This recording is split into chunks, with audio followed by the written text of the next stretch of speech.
రాజన్న సిరిసిల్ల జిల్లాలోని ముస్తాబాద్లో గ్రామ పంచాయతీ కార్యాలయ రంగుల వివాదం రాజకీయంగా వేడెక్కింది. పంచాయతీ భవనానికి ఏ రంగు వేయాలన్న అంశంపై కాంగ్రెస్, బీఆర్ఎస్, బీజేపీ నాయకులు వేర్వేరు డిమాండ్లతో ఆందోళన దిగటంతో ఉద్రిక్తత పరిస్థితులు నెలకొన్నాయి. ప్రభుత్వ విధానం ప్రకారం 3 రంగులు వేయాలని కాంగ్రెస్ నాయకులు డిమాండ్ చేయగా, గతంలో ఉన్న పింక్ కలర్ కొనసాగించాలని బీఆర్ఎస్ నేతలు పట్టుబట్టారు.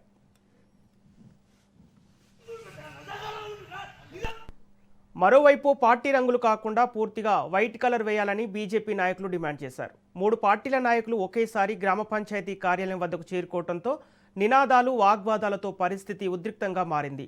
సమాచారం అందుకున్న పోలీసులు అక్కడికి చేరుకొని పరిస్థితిని అదుపులోకి తీసుకొచ్చారు.